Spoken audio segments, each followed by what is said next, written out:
Oh, hello. I was just in the middle of reading my horror series that I picked up recently called Tales from the Gas Station. It's a pretty amusing read.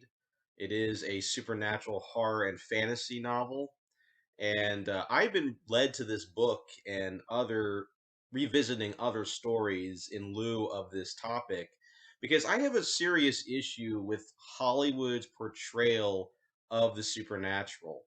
It is very egocentric, have you noticed? Unless you don't watch horror movies, I'll give you the basic gist of it. For 75% of the movie, there's a demon or a ghost causing trouble.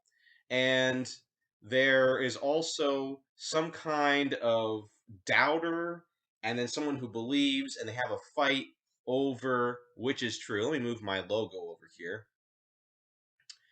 Whether or not something supernatural is happening. And that's to waste the audience's time because it's a very overdone premise.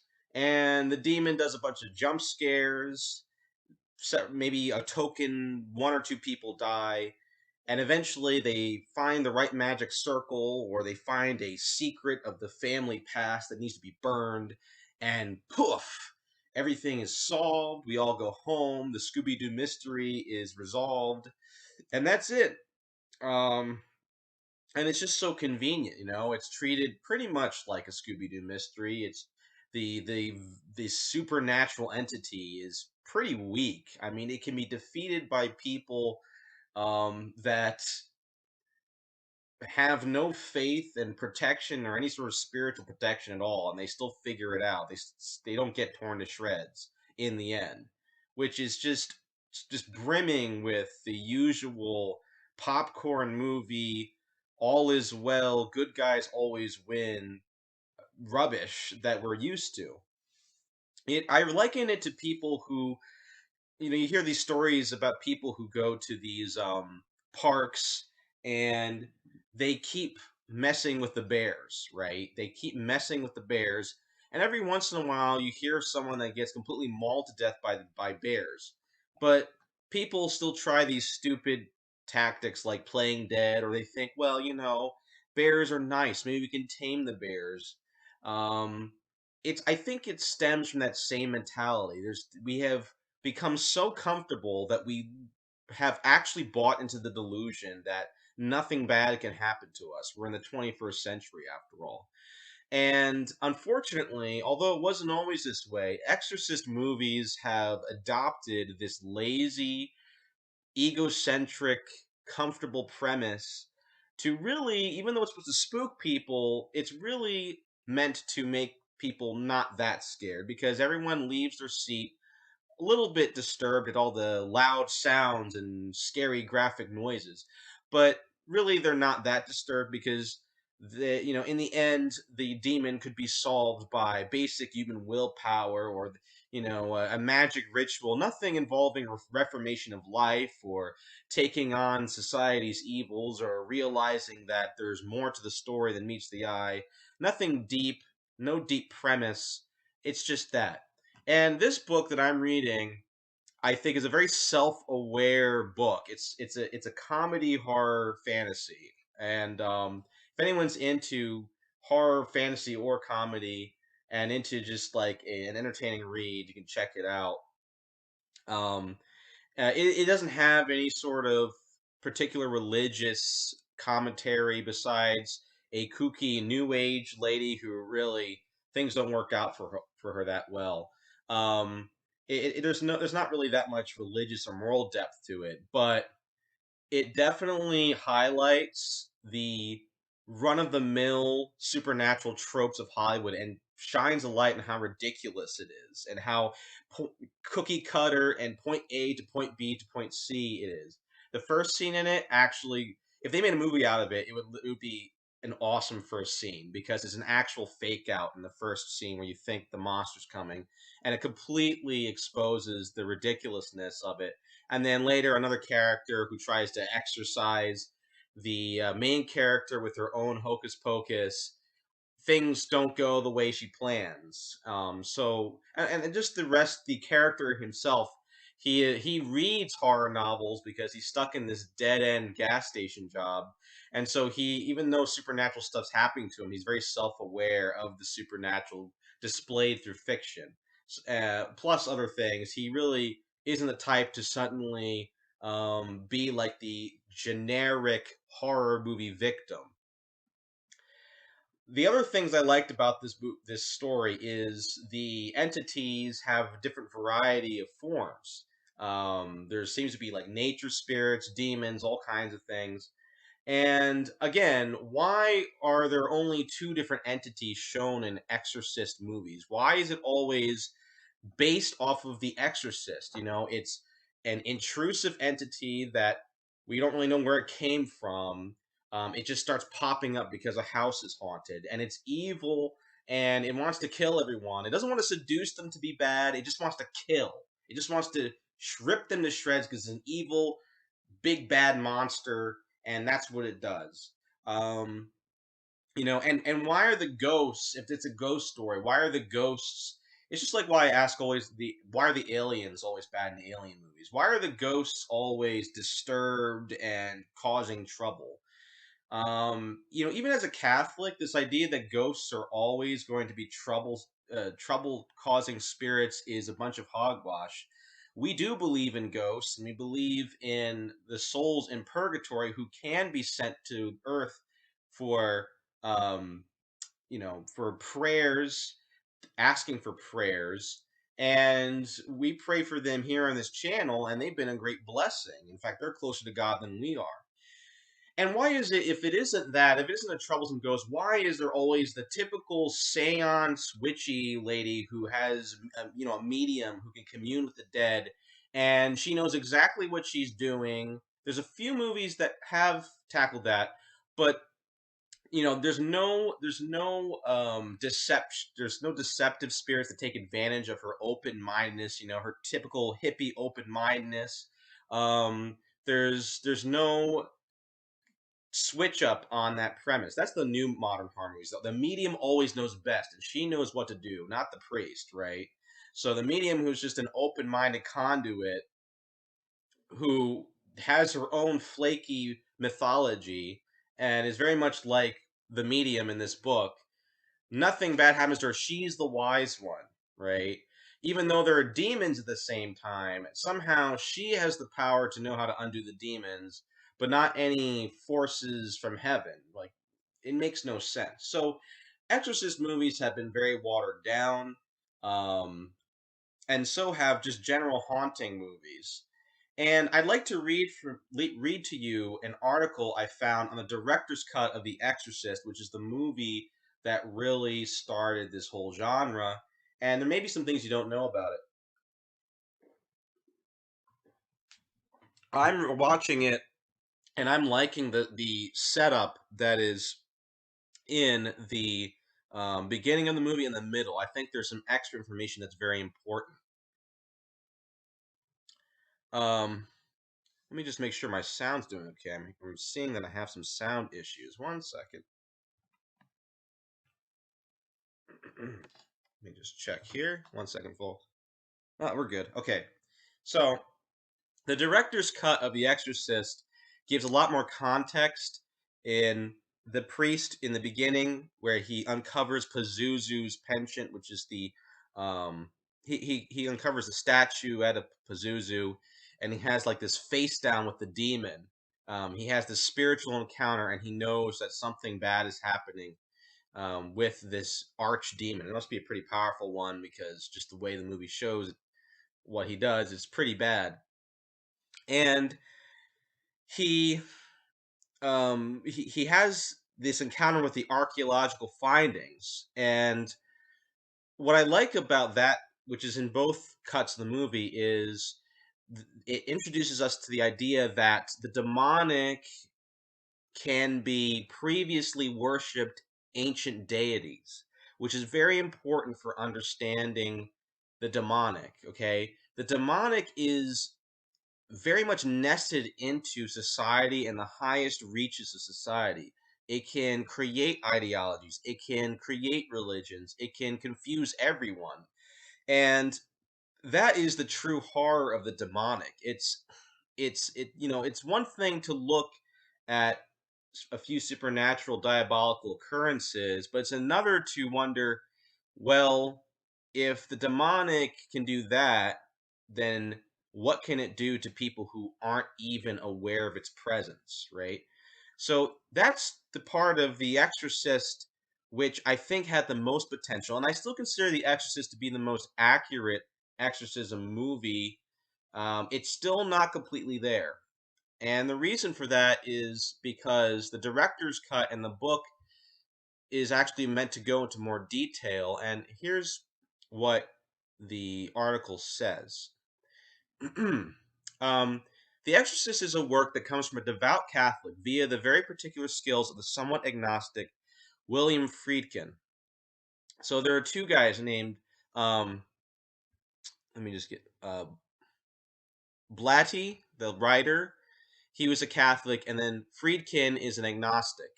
The original writing and intention of Blatty advocates the existence of a supreme being by showing that its absolute opposite exists. In short, his project is to show that the world is filled with evil, so goodness must also exist.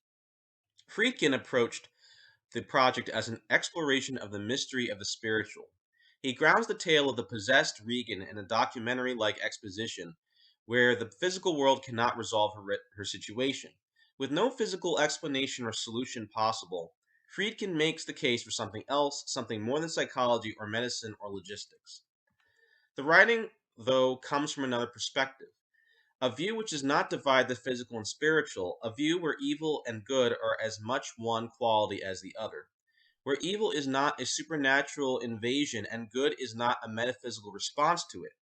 Blatty's perspective is that of our world seen through the eyes of belief, where the spiritual and the physical are part of a whole and not some kind of anathema or contradiction to one another. To my mind, this explains why the two men differed so greatly over the format of the finished film. Blatty wanted to prove the existence of God, and Friedkin merely wanted to state that there are spiritual mysteries in this world.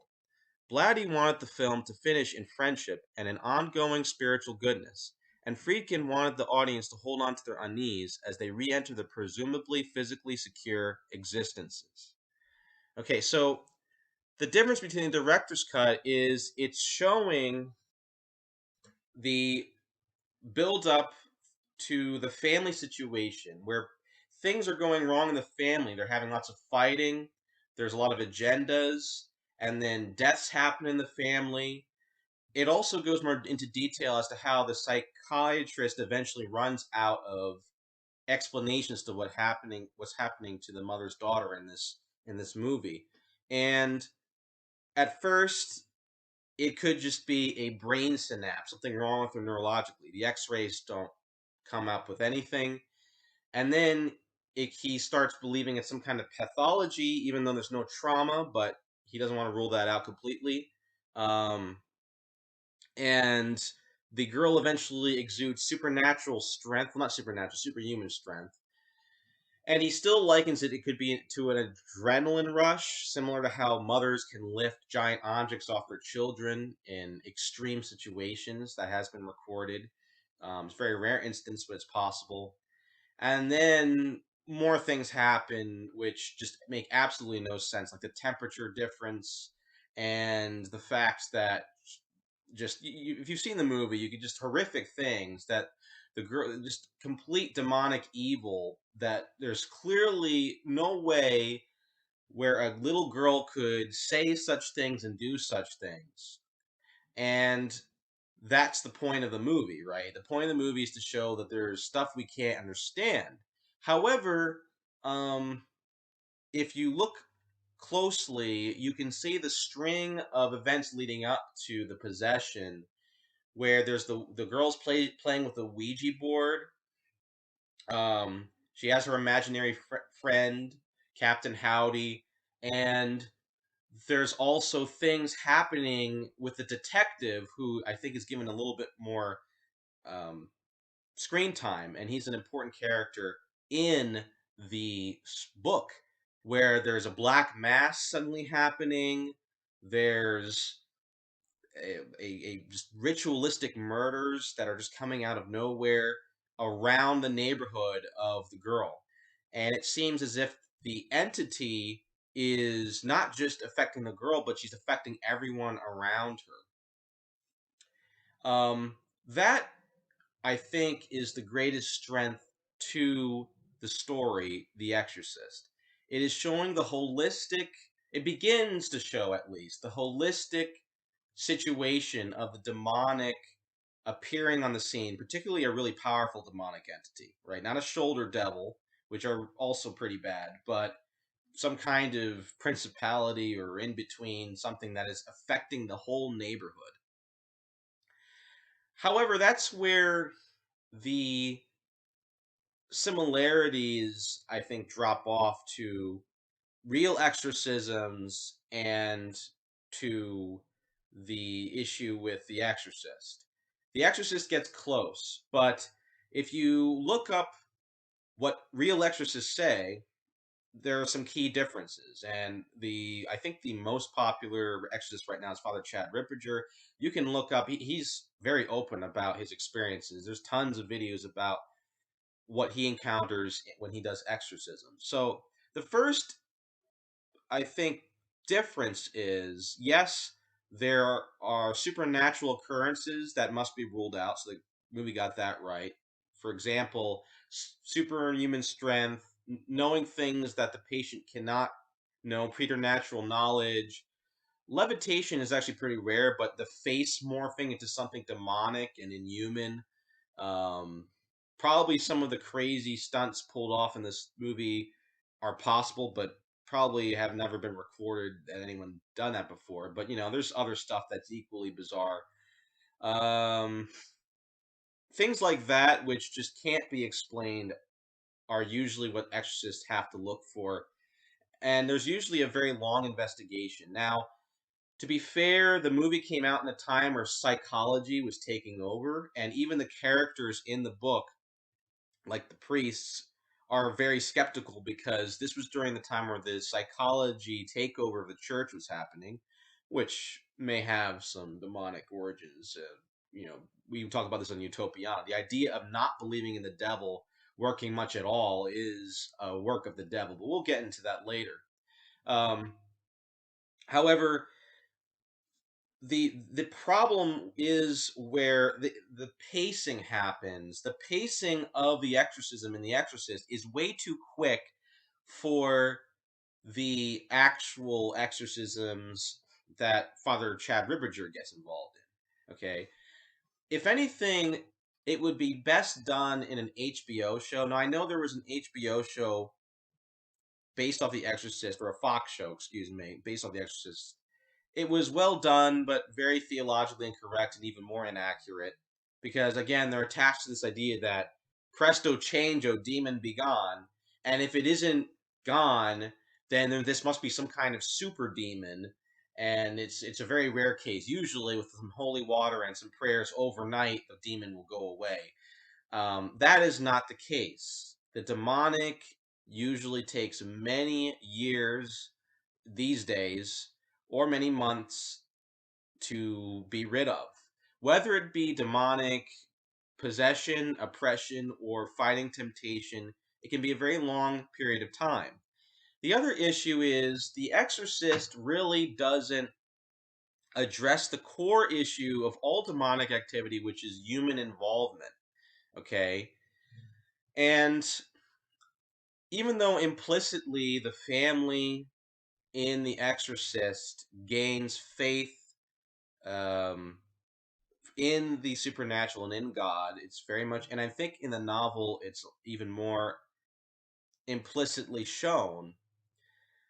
The main issue as to why the family has so much trouble is because they don't have any faith in God. And if there is a real exorcist, and if this is a real exorcism happening, the priest would tackle the issue of whether or not they have any faith, whether or not they're baptized, whether or not they're humbling themselves before God and open to something beyond their understanding, and open to the idea of sin being the entry point.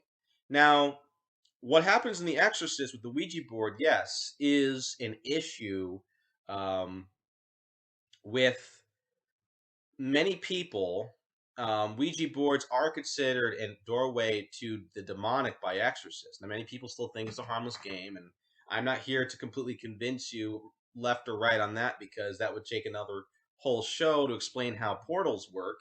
And then, anyway, well, maybe I'll give you a hint, but the Ouija board is kind of like a fortune telling board, and there's this whole symbology beneath it which is connected to some esoteric groups, and that's usually why the demonic enters. But in the case of The Exorcist, the demon enters a child, and it's almost shown as if it's the game's fault, right? But it's really the demonic's fault. But the demon really can't, or it's very rare for a demon to enter someone who already has faith, right? Who already believes in God and has a relationship with God. That would be a very rare thing. Um, and so the lack of faith of the family is not highlighted nearly as much as it would in a real exorcism. Because if you don't have faith in God, then the exorcist sees that he's already up against a much bigger demonic problem, which is irrational doubt, right? And sadly, this is the case. I think it's increasing. You have these strange people who, even if there's something supernatural happening to them, they refuse to believe that there is a battle between good and evil, that it's God versus the devil. And I think that's a sign of the demonic because they refuse to accept that solution, even if it kills them, right? They can say, well, it's something that science can't explain yet, right? Or they can say they have some other belief and their pride gets in the way. The pride is the killer, right? And an exorcist probably can't help a person like that well. Um, I'm not an exorcist. I'm not saying that all situations require faith, but it's definitely the ideal thing. And not to mention, there are plenty of people that are possessed or have demonic issues that because they don't believe in the demonic, they never go to the exorcist. Remember that exorcists only get those who are moved to seek out their help. How many people have demonic issues that never get help, right? Um, so The Exorcist is not accurate to the common situations that usually lead to possession. It's not accurate in the pacing and the way the priests actually go about doing the exorcism. Not completely accurate. And it's also not accurate in the experience of the demonic in the sense of the fact that it seems like the demonic is nowhere near intimidated. It seems like the priests are intimidated by the demonic and not the other way around. And if you listen to exorcist interviews, they say it's the complete opposite. The demonic is terrified of a priest entering the building, an exorcist entering the building. Well, that just makes sense, right? Because if the devil exists and God exists, then the full power of the grace through the church and the authority of the bishop should be enough to take down a demon, no matter how big and strong it is, right? Um, and that really is a big issue with the. Now, I'm sure The Exorcist did this in order to cause great shock in the audience and to shock people into like, wow, this is horrifying. And if I was writing The Exorcist, I would probably make a point to show that these priests have weak faith, particularly the young priest, Father Damien. Um, but the older priest, he definitely has faith, and yet he gets his butt kicked, which really doesn't make that much sense. Um, that really shouldn't happen. Now there can be failed exorcisms, and the church has written about that. But what usually happens there is the priest communes with the demon and talks to it. You're not supposed to do that. and he commits a sin of curiosity or something, or he already has some really serious sin that the demon uses to hide in, or to particularly distract everyone from the prayers, or you have the issue with unrepented sin. Let's say that sin's a portal into the demonic. The demon has power and can't be flushed out because the person doesn't want to change. But that's very rare because, again, if you have the humility to do what the exorcist tells you to do, and the exorcist would prescribe for you to attend the sacraments, go to confession, get right with God, Holy Communion, pray the rosary, do whatever you can to get your soul ready for God, you usually wouldn't have that instance with it happening. Um, there have been issues also with deliverance ministries, okay? And this is my issue with the horror genre, okay? Where they don't they're just they don't have any creativity. They're bankrupt of creativity, so they just keep ripping off the exorcist and making derivations, or making really goofy stuff where they just make a new version of the exorcist but with even goofier stuff, like the priest is an idiot and he doesn't know what he's doing, and you best go to the witch person, they know what they're doing. Or you just need to find the place where the body's buried and burn the body, or you need to forgive the ghost or something, or I don't know, something wacky like that. Okay, so you usually have this copy pasted thing, but Hollywood, well, there might be people that are first of all into the occult, so they really wouldn't have interest in the Christian understanding of demonic activity. But there's also the issue of, well, what level of demon are you dealing with? Okay, there are different levels of entities. There's 9 choirs of angels, and then there's God at the tippy top, and different levels of saints and the Blessed Mother. And because the demons were fallen angels, there are different levels of demons. So you have that. Then there's also different levels of infestation. There's a difference between a demonic oppression, right? You have bad things happening to someone caused by the demonic. You have all kinds of issues that can happen from that, which can be from generational sin, which isn't possession, it's just passed on stuff. It's still pretty bad. It's still something that needs to be lifted and prayed over. But that's not possession. That is another form of demonic infestation. Then there's demonic obsession, which um, can happen and is sometimes connected to possession, but it's like if someone has a spell cast over them, or they're living in a bad place, or again, not now you're not dealing with generational sin, but if there's an occult activity in the family, or whatever. And I'm talking to someone now, and I hope she's warming up to the Orthodox Catholic thing, who definitely was involved in New Age, and I think she has an issue with demonic oppression and obsession, and we're trying to point her to the right places. We'll see what she says. But she isn't possessed because she isn't completely like um, repulsed by holy objects, which is another sign of the uh, of being possessed, an actual reaction to a holy object. Um, Now, there's no definites here. Maybe the demon's hiding, or maybe it isn't hiding within her.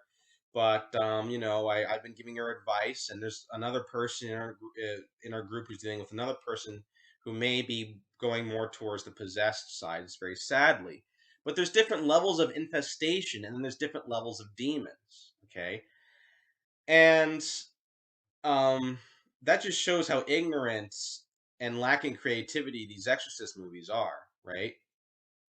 There should be, if you're actually going to make an Exorcist genre, there should be like a plethora of different stories to choose from here. And yet they keep doing there's a body buried, or the whole house is evil, or you play with a Ouija board. That's just one issue with the demonic. And what's even weirder is, why do people no one look into Ouija boards? Like, there's still people who think it's silly, and so it's not like Hollywood's doing a good job really informing people on that. Anyway, my point in mentioning this lack of creativity is trying to point you to the reality of the demonic, okay? Because if we're running around looking for the demonic in only particular instances, it's the same thing as looking for a rare bird species when there are plenty of other birds to look for and critters to look for. Just that's how angels work. Each angel is its own species, demonic or otherwise, and each angel has its own job, demonic or otherwise. So this this is a very immature, flashy way of looking at spirituality. Now, I've spent much of my time making the show trying to highlight the immaturity of the understanding of Western spirituality. Just there's so much Western arrogance and ignorance on what the spirit world is like. One of the ignorances is that a religion is the interpretation of a spiritual experience. And therefore, which interpretation are you listening to as to what is malevolent and what isn't? Okay, the occult and the pagans, pagan religions, other religions, people of other faiths have their own mythos as to what's good and evil.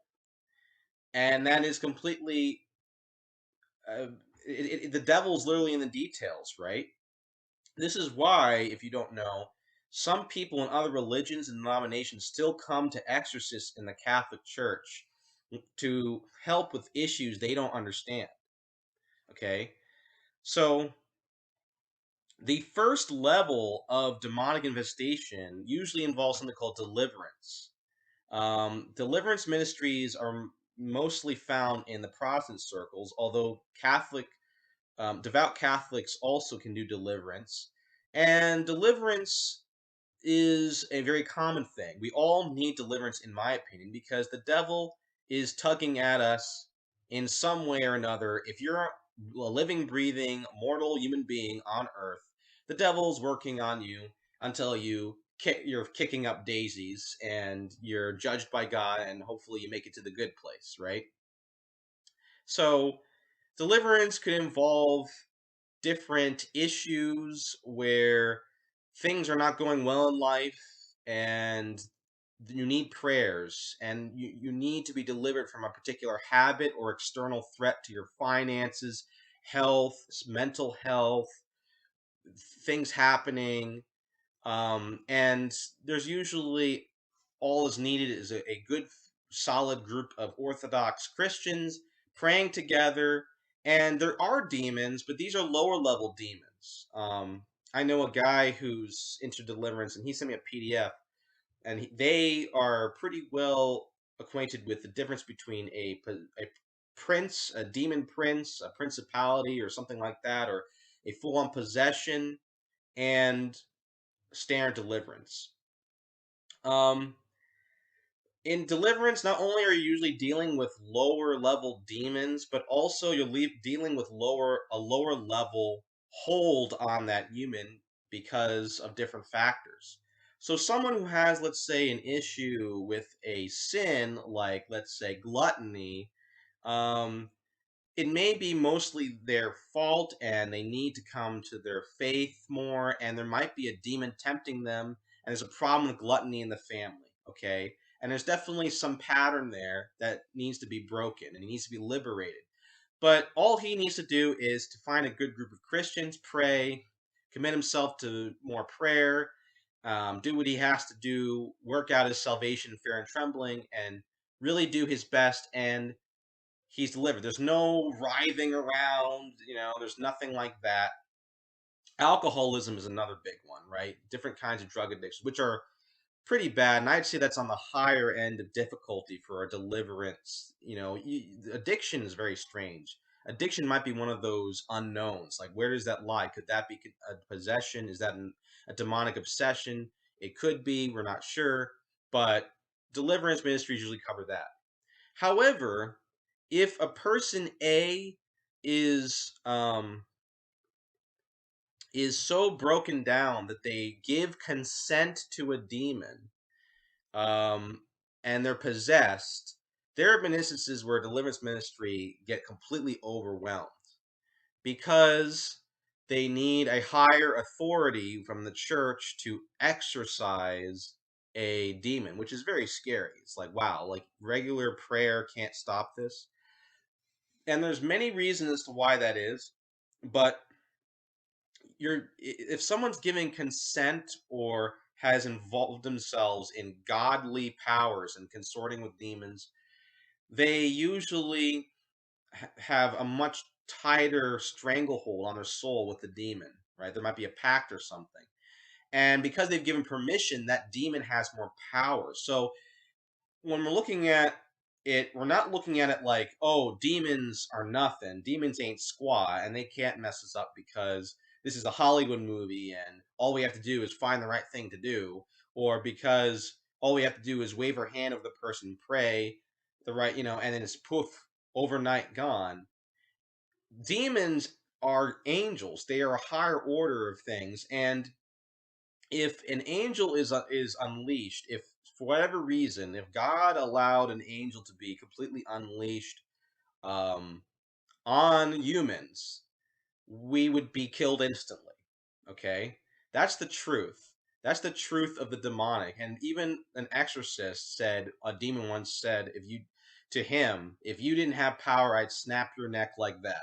If you weren't protected, I'd snap your neck like that. So there has to be an understanding that God is working through the exorcist. God and the angels are working through the exorcist or the deliverance ministry to take care of the problem. It's not, I know the right thing to do because I'm smart or I have psychic powers, right? Um, it's not that. And then on that notion of psychic powers and the rituals defeating the demons, um, there's something else that you got to know. Okay, and I talked a little bit about this on Utopiana, but the devil is the prince of false solutions. Okay, the devil can create a false sense of security. He can actually pretend to give an answer. He can actually lead someone into the occult through fear of him or something else. Okay, case in point, you have issues in which you have, let's say, people that are involved in witchcraft or whatever, or mediums. And there's also an issue with getting involved in the new age and yoga and things like that. And they have their whole understanding of protection spells for the witches, and they have their own understanding of um, I guess for the new age, good energy versus bad. They have their own thing.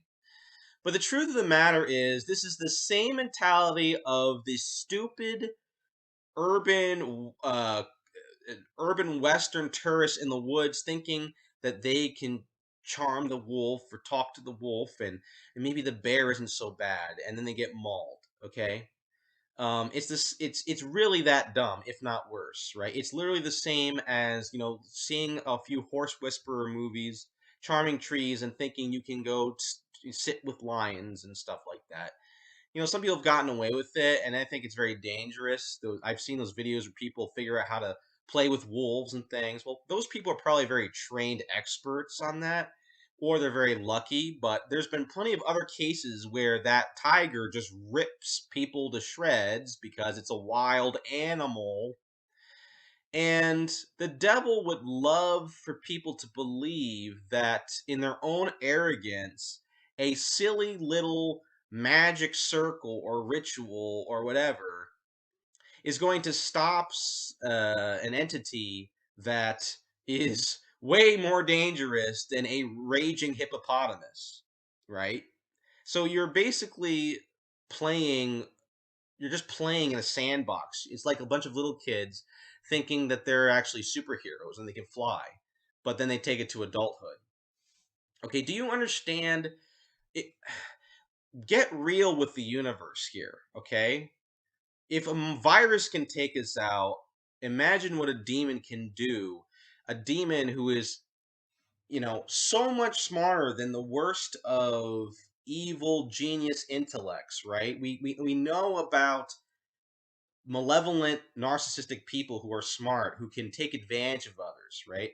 Imagine an entity that is completely unbounded in that regard and evil. The head games it can play, right? Um, for some reason, people are complaining about manipulative people in relationships, for example, or in politics. But at the same time, they will go off and do their astral projection or do their whatever spirituality they're into, or don't believe it in at all, or do drugs or whatever, and they think it's all for fun, it's an escape, it's freedom, right? You wouldn't go into outer space without knowing what to do, but you're going to go into an even more unknown area, which is beyond the veil, the netherworld. Then, on top of that, I've also complained that many people, and even the pagan religions, I complain about the New Agers, where even the Buddhists think what they're doing is stupid, and the shamans think what they're doing is stupid. All right, and those are people, the Buddhists and shaman, who I would respectfully disagree with on what the nature of the spirit world is, and who are the gods, and what is good versus evil. They think these people are dumb. Okay, there's a whole litany of uncovered issues with playing with the occult and curiosity and checking out haunted houses that is usually left unstated by the media because they're not interested in that, or people aren't interested in anything of depth, so they don't know. But there's so many people who get involved in these in the occult, or in they're Christians, they turn to pagan gods, or they play with Ouija boards, and their life is a total wreck, and they get worse and worse. But they, in their minds, think that they have their own idea of good versus evil. Actually, I'm working with good spirits because they're good. They're nice to me. They're nice spirits to me. This right. Even though you wouldn't trust anyone with a smile, even though you don't, these same people probably wouldn't trust people with fake smiles. They trust any entity that comes their way that seems to be benevolent, even though all religions, if you actually look into the experts, right, of different religions, especially Christianity, you know, there's so many. It's almost a universal belief that there's such thing as deceptive spirits, but not the arrogant Western mind. They don't think so. They just go by their emotions. You know, Jonathan Pagot, who is a YouTuber on here, and he's talked about all these people, this whole DMT craze, take hallucinogenics, go into the spirit world. He's like, why are there people that believe that the evil jester clown entity, which is a common experience in these trips, is actually but maybe there's some wisdom to be gained to speaking to it the clown, or to the spooky monster looking thing. That's how lacking common sense we are, and yet that's the stupidity I see in Exorcist movies. It's bad. that if we're losing that, then we don't even. How are we going to handle the truth of Lucifer and angels that are deceptive spirits that appear as beautiful beings, right? That's why our society is falling apart. The true horror of demonic entities in this today is not so much exorcisms, but how evil is normalized and sin is normalized, and how there's no such thing as him anymore. There's so much material to be making much better exorcist movies. Okay.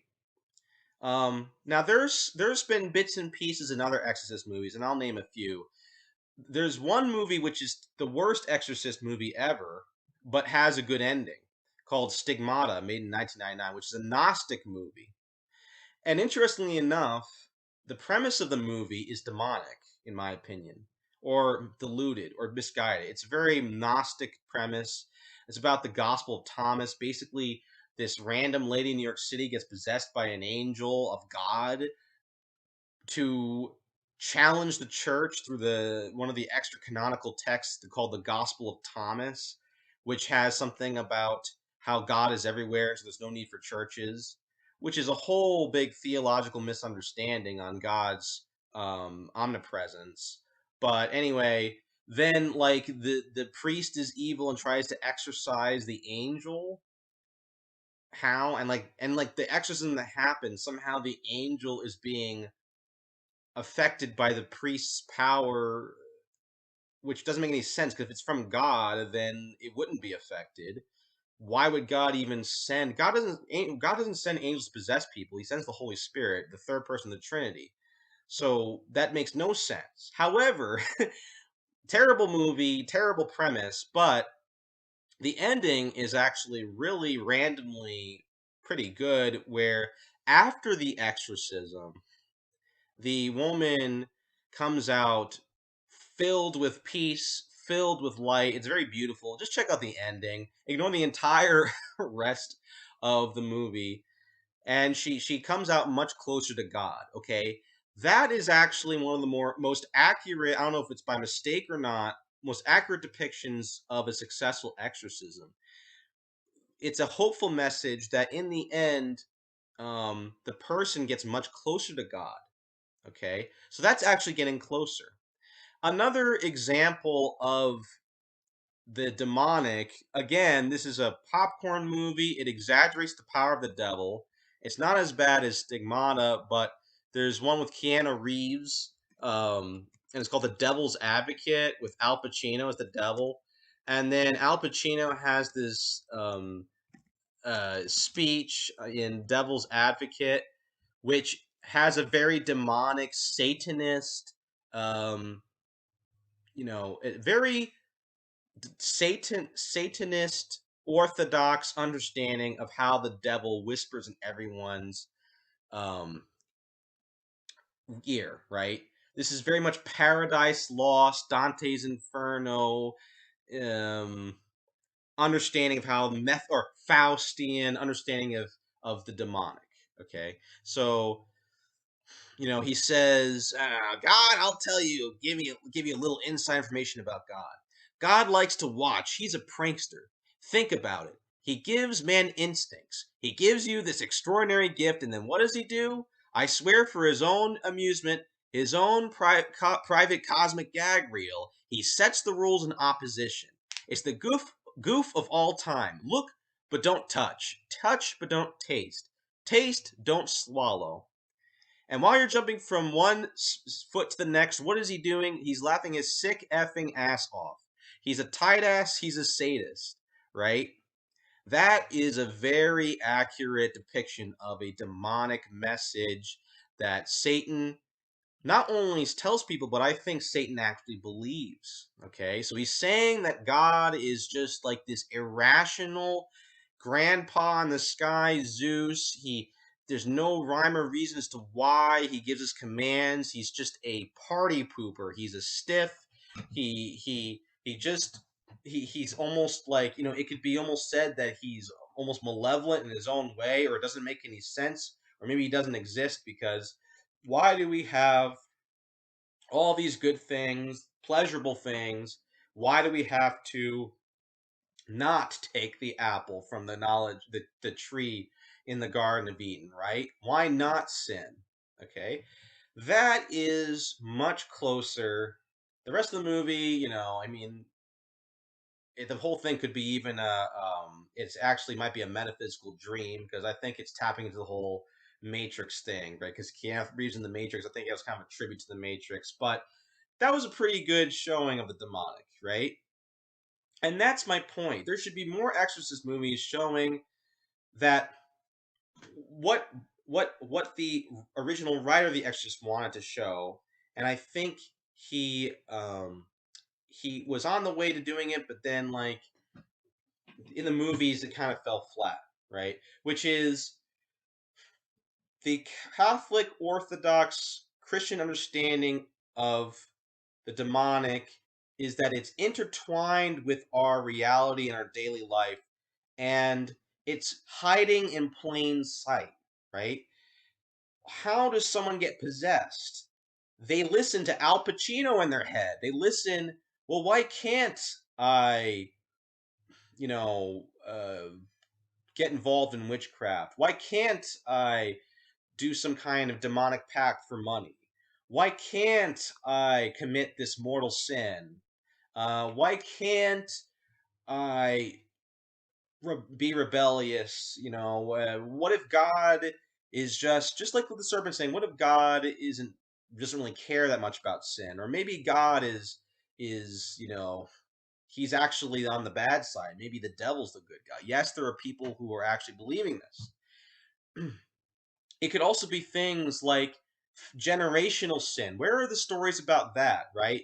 You have a lot of generational sin, and there's trauma in your family, and all kinds of malevolent stuff and bad things are happening, and there's some kind of, if not possession, there's a deliverance needed. Why aren't there stories about deliverance? There's all kinds of great stories about that, because the actual main essence of an exorcism is that God exists and that there is an opposite to evil, right? And that's also why people are attracted to supernatural stories. We have a neutral curiosity to the supernatural, which is why we keep going back to these stories. But it can be harnessed for evil or it can be harnessed for good. And it also is supposed to teach us something. An exorcism, real exorcisms, and in my opinion, exorcist stories should be morality plays. Because, you know, we're so dunderheaded. We've forgotten the whole point of a demon. The moment, I don't care what you are, I don't care if you are believe in another religion or not, the moment you are admitting that there's a demonic whatever, you are admitting to sin, because a demon is meant to be a tempter. He's meant to drag people to hell. That's the point. That even if you believe he's fictional, with the devil comes the whole mythology of sin, fallen human nature, God, and all that. If it isn't a demon, if it's just a spirit, then maybe you're a Navajo Indian. Well, no, they have that understanding too. Maybe you're of a different faith, but the moment you say demon, you are that word is oh, in etymology, that word is associated with morality. So there must be a discussion in that story about, well, where did the humans go wrong? Did the humans stray from God? Did Was God using it indirectly to bring people closer to him? Did the humans mess around with the devil for power? Right? That is 99.9% of most exorcisms anyway. There are very, very, very few cases, although possible, of people that are close to God getting possessed, and that's hard to find. But apparently, there have been writings of saints saying, actually, there are times where God will allow people to be possessed by the devil, right? Possessed by the devil for his greater glory. It's very rare. Now, oppression by the devil is much more common, right? There are many saints that have had to fight the devil. You want Saint John Vianney? Check out Saint John Vianney, Saint Padre Pio, all kinds of all the big saints, the mystical saints. Check out just litanies of stories from saints in the Catholic Church, and even Protestant Christians. There's tons of lay information on that, on battling the devil. Why is it always have to be an exorcist movie? Why can't it be a heroic combat of a good person fighting against evil? Maybe we could have a different take on it, right? But that's the issue. People don't want to admit to sin, and that's why we have the goofy popcorn, same old exorcist movies, which make less and less sense. And they make the demons look like idiots, which they're not. The only way a demon isn't completely outsmarting everyone is because God isn't allowing him to.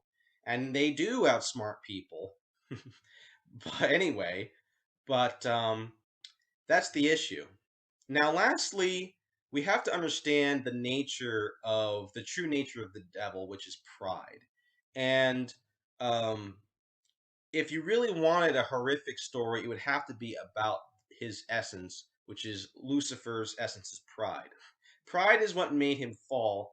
And you have to also understand that his original form was beautiful.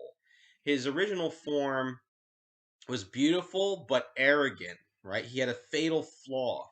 He was a total narcissist and he fell. And the satanic, hoofs and red horns and all that is really an image of Satan revealed. It's Satan cast down. However, the truth is that Satan's greatest power is in seduction to this day. And I'll explain why. Not only is it in real exorcisms you see that, and in what I say we should have in these exorcism stories, which is the allure of power in the occult, or curiosity and dabbling in the occult or a haunted place, or getting involved and playing with the bears and lions and tigers and thinking they're not going to chew your head off, right? All of that, all of those openings, right? So people wouldn't be playing with that if there wasn't an allure, an attraction. But we also have to remember that if the demons are trying to make people sin and drive them to hell, then if you want to find the demonic, simply look at your friendly local neighborhood common sin. And isn't that scary? And even if you don't believe in sin, even if you're like, oh boy, here comes the Christian, just hear me out here. Imagine if there was an entity behind, or there were entities, behind the common immorality of humanity. Imagine how powerful, if they are behind that. Now, I'm not saying the devil made them do it because we give them power, but imagine there is an entity who can entrance people with what seems to be good, which is what sin, but is actually evil, right? That is more horrific, right? Imagine a very beautiful being. We have stories again about always have these disaster piece stories of people with terrible relationships where they fell in love with the wrong person because they looked good, or they seem like a good person, and they're almost destroyed from a manipulated person. Well, imagine that essence taken to levels of comprehension you can't even imagine. Imagine an Exorcist movie where um, the devil, uh, if a high level demon, right, is manipulating people, but it's shown whatever reason you have to set the characters to that somehow that high level demon is actually recognized by a good pastor or something, or a priest, or a holy person, and you see how the demon is affecting everyone, and you see the demon and all of the bad people that are infected in one sin. You see him pulling the strings and all the bad things. And this is very realistic, right? Or imagine it where you see it through the eyes of the person who's getting involved in the occult, right? You see a beautiful angel, right?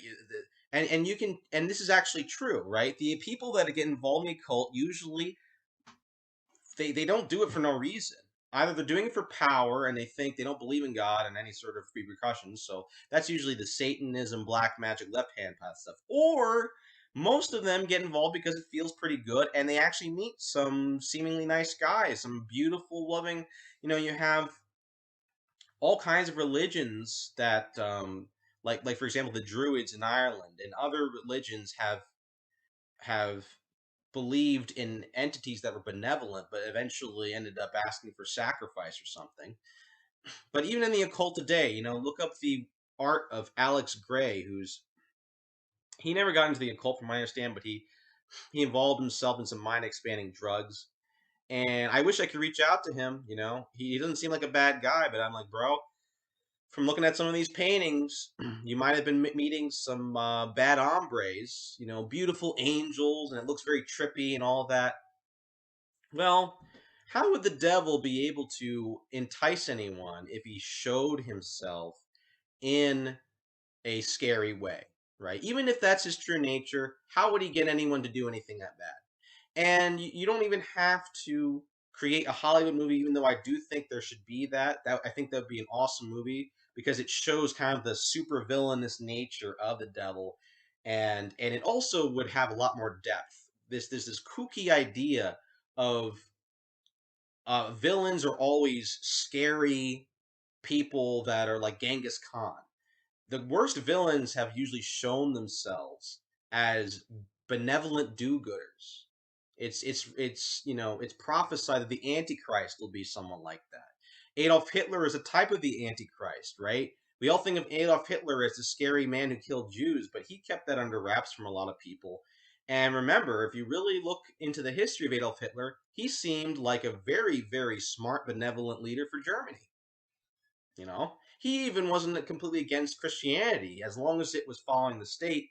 He didn't ever openly go against it. He infiltrated the religion, communism. There's been cases of that too. Imagine a demon infiltrating a Christian circle, but not in a weird way, which is what Hollywood likes to do, but in the sense of pride, where they become like a cult, and the humble Christian has to come up against that.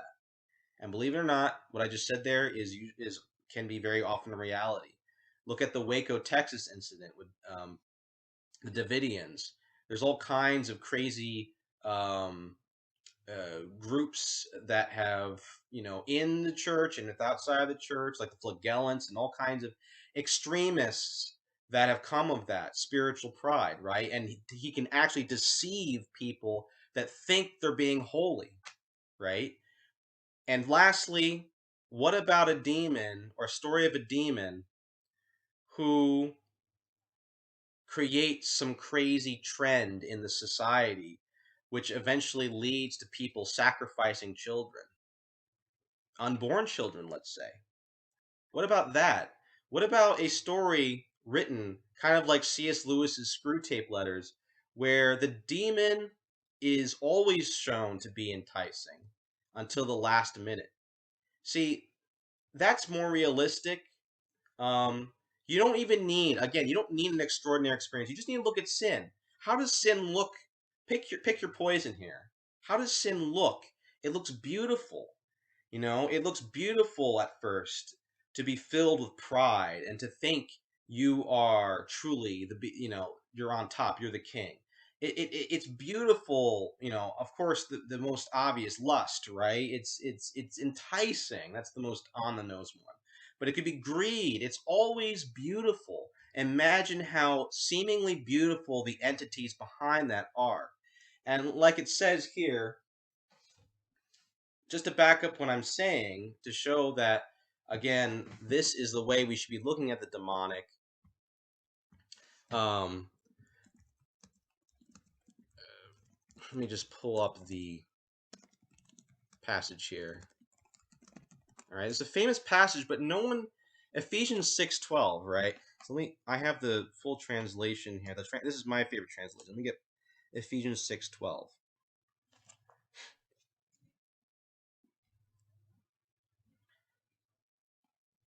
Where is it?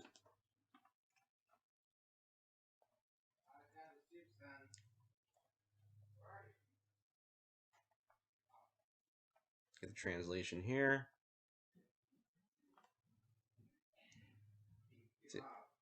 One day I'll be able to just state the passage verbatim when I take like some ultimate Bible course. But our struggle is not against flesh and blood, but against the rulers, against the authorities, against the powers of this dark world, and against the spiritual forces of evil in the heavenly realms.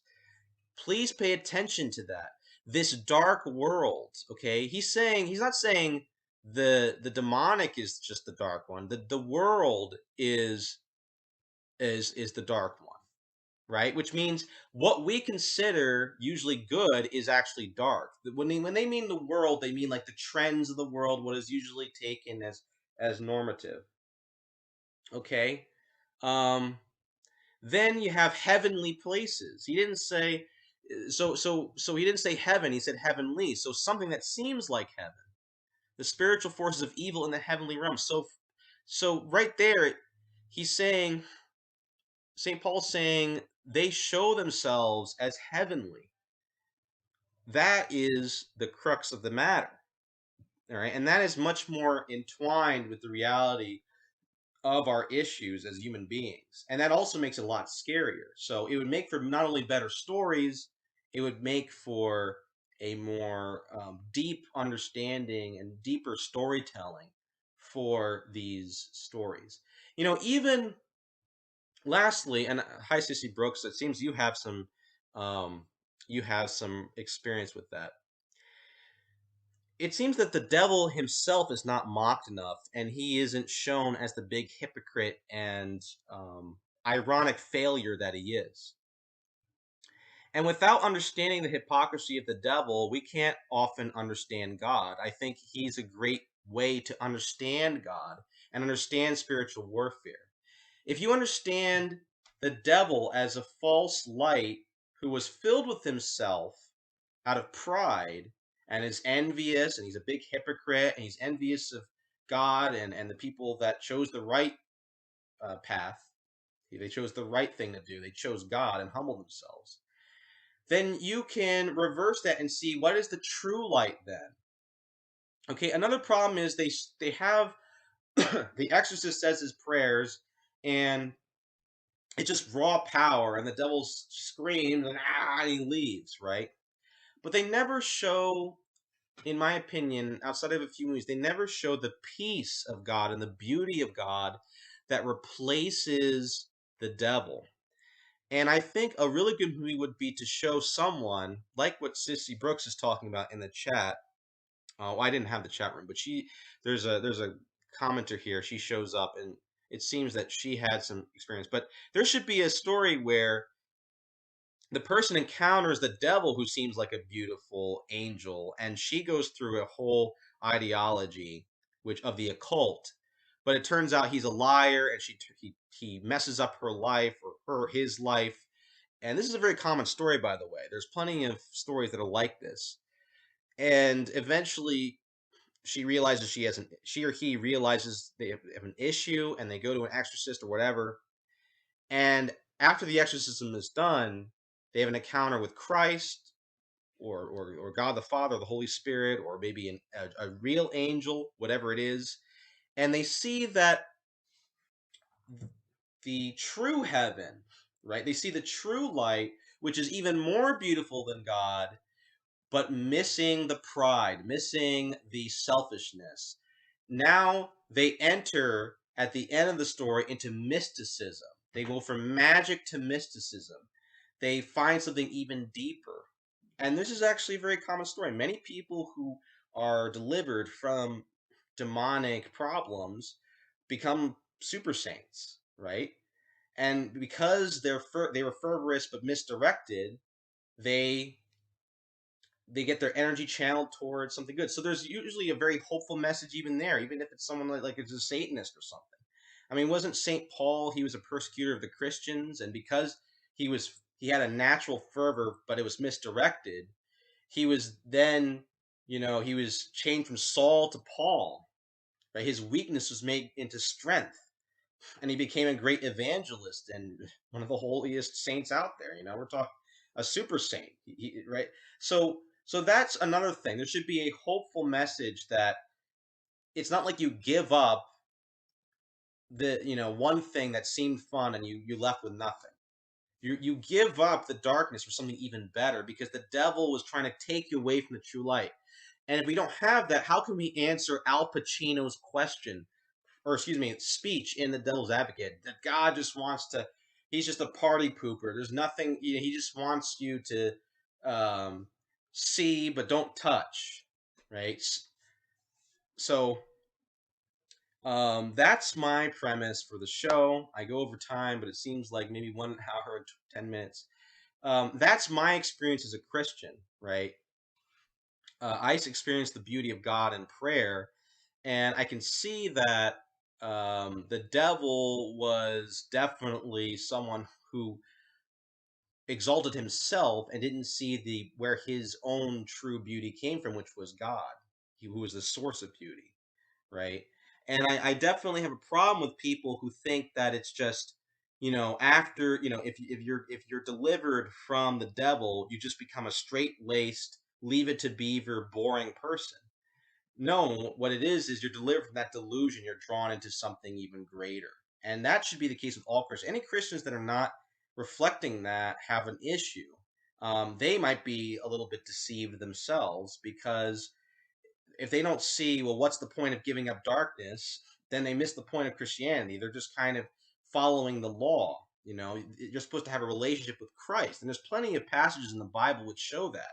There's plenty of passages in the Bible that show that there's definitely a replacement into something better and something more fulfilling. You know, um, like for example, the what's one of the nicknames of the devil? The Morning Star, right? A lot of fictional and fictional stories and morality plays on the devil call him the Morning Star, and the name Lucifer is light bearer, right? But at the same time, so is Jesus. Jesus also is often mentioned in many writings as the morning star, and he is the light, right? So what's the difference? You know, both can be beautiful, but the difference is virtue, right? The Jesus is humble, obedient, charitable. He's humble and obedient to the Father.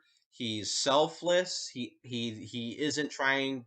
Actually, he doesn't. He doesn't want to exalt himself in the way we think. He exalts himself through his own nature. Through he is because he is so selfless. He is so beautiful, and I experienced that in prayer.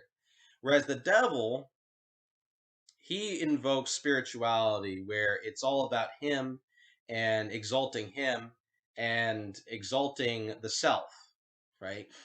That's what I see in the cult usually. You're God and it's all about you, and it actually becomes a very miserable thing, just like the devil. So that should be the way we see it. False light versus true light. All right, I think I blabbed on enough. Let me read some comments and I'm out for let me see. Adam Bomb showed up. Adam Bomb says it's a blessing for things to not work out for people when they are dealing with the occult or drugs slash alcohol, etc. Exactly. That should be always the message of any sort of exorcism. Exorcisms are good things; they're not dark things. The movie showed it to be a too dark of an ending. It was for entertainment purposes. The way the Exorcist ending. It did have, one of the priests sacrificing himself, which I guess is a Christian thing to do, but um, that's very very rare. I've never heard of that happening. Um, Beware the middle plateau. Yeah, the middle is worse than anything because you're just, again, you're that goof in the woods trying to be nice to the grizzly bear and expecting it not to have you for a snack. That is how people. The spirit world is not entertainment. It's not for recreation. Even though many people think it is, they're getting themselves into trouble, and they may not even know it. So that's it for now. God bless, and I'll see you next time next Saturday.